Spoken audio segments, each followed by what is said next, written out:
ആലപ്പുഴ ജിങ്കാന എന്ന ചിത്രത്തിൻ്റെ ഏറ്റവും പ്രധാനപ്പെട്ട റിലീസ് അപ്ഡേഷനാണ് ഇന്നൊരു വീഡിയോ ഭാഗത്ത് ഉൾപ്പെടുത്തിയിരിക്കുന്നത്. വീഡിയോയ്ക്ക് മുൻപ് വീഡിയോ ലൈക്ക് ചെയ്യുക, ചാനൽ സബ്സ്ക്രൈബ് ചെയ്യാൻ വേണ്ടി ശ്രമിക്കുക. ഖാലിദ് റഹ്മാൻ്റെ സംവിധാനത്തിൽ ലുക്മാൻ, നസ്ലീൻ, ഗണപതി എന്നൊക്കെ പ്രധാന കഥാപാത്രങ്ങളായിട്ട് വരാൻ പോകുന്ന ചിത്രമാണ് ആലപ്പുഴ ജിങ്കാന. എല്ലാ സിനിമാ പ്രേമികളും ഒരേപോലെയാണ് ആലപ്പുഴ ജിങ്കാന എന്ന ചിത്രത്തിൻ്റെ ഓരോ അപ്ഡേഷനും അറിയാൻ വേണ്ടി ഏറെ ആകാംക്ഷയോടെ കാത്തിരിക്കുന്നത്.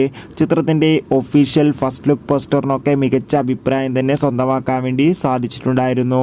ഫൈനലി ആലപ്പുഴ ജിങ്കാന എന്ന ചിത്രത്തിൻ്റെ ഏറ്റവും പ്രധാനപ്പെട്ട റിലീസ് അപ്ഡേഷൻ ആരാധകർക്ക് മുന്നിൽ പുറത്തുവന്നിരിക്കുകയാണ്. ആലപ്പുഴ ജിങ്കാന എന്ന ചിത്രം ഈ വരുന്ന ഏപ്രിൽ 11-ാം തീയതി തിയേറ്ററുകളിൽ എത്തുമെന്നാണ് റിപ്പോർട്ടുകൾ സൂചിപ്പിക്കുന്നത്. എന്തായാലും കാത്തിരിക്കാൻ നമുക്ക് ആലപ്പുഴ ജിങ്കാന എന്ന ചിത്രത്തിൻ്റെ റിലീസിനായി. എത്ര പേരാണ് ചിത്രത്തിൻ്റെ റിലീസിന് വേണ്ടി കാത്തിരിക്കുന്നത്? കമൻറ്റ് ചെയ്യുക.